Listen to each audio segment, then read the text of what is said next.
मस्त आलाय सगळा स्वयंपाक. कोणी कोणी काय काय केलंय? मी सांगते. हा पुलाव आहे ना, हा अमितने केलाय. हो ना अमित? Yes ma'am. आणि ही जी मेथीची पानं घातलेली फोडणी दिलेली आमटी आहे ना, ती मात्र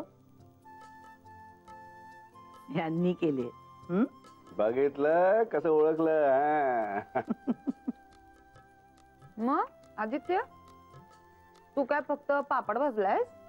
सॉरी हा, ते काम तुझ्या लाडक्या नवऱ्याने केलेलं आहे. हो. ए कोशिंबीर पण मीच केली. हा हो, आणि कोशिंबीर पण केली आहे त्याने. हा, आणि मी स्वीट असल्यामुळे स्वीट डिश मी केली आहे. काय कौतुक करतोय स्वतःच. नाना, ही पहा बालिका माझे मन दुखावित आहे. हा मी चाललो घर सोडून. नाना. आदित्य थांब थांब थांब.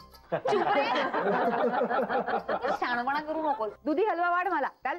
तो तर संपव ना आधी. तुला काय करायचंय दे ना.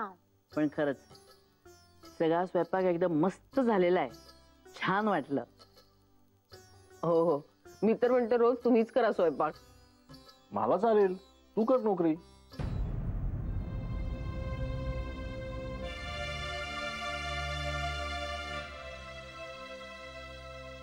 हे दादा, अरे पुलाव वाढ ना, मस्त एकदम हलका फुलका.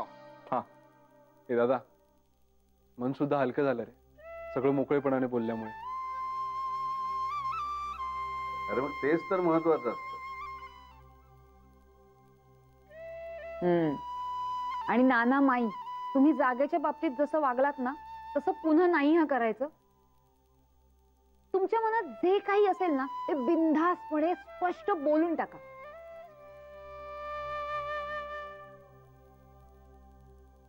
म्हणजे कसं, तुम्ही जशी तुमची स्वप्न स्वबळावर पूर्ण केलीत, तशी आम्ही सुद्धा आमची स्वप्न स्वबळावर पूर्ण करू. हो की नाही रे दादा? येस. अर्चू, अर्चू बायसेप दाखव तुझे. का का? अगं दाखव ना. हा बघ. म्हणजे अर्चू, तुला उद्यापासून जिम करावी लागेल. का? अरे स्वबळावर पूर्ण करायचंय ना तुला. मग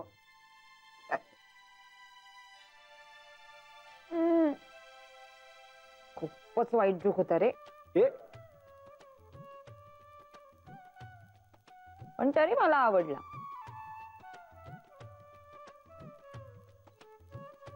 कारण तू पूर्वीचा आदित्य झालायस ना, म्हणून. कळलं?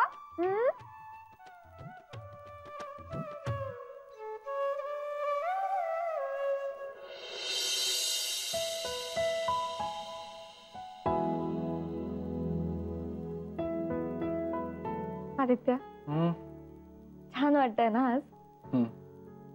ढगाळ वातावरण एकदम स्वच्छ व्हावं असं वाटतंय.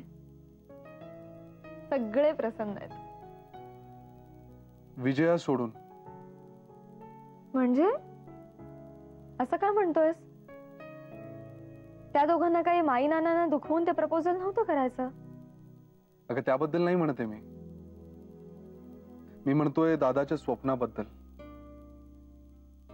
मला वाटतं त्याचं कामातनं कंप्लीट मन उडालंय. आणि मन नसेल तर काम करणं खूप त्रासदायक असतं यार. आणि गंमत माहितीये तुला मेघना, दादा या सगळ्याला धीराने तोंड देईल, पण त्याला होणारा त्रास विजयाला सहन होणार नाही.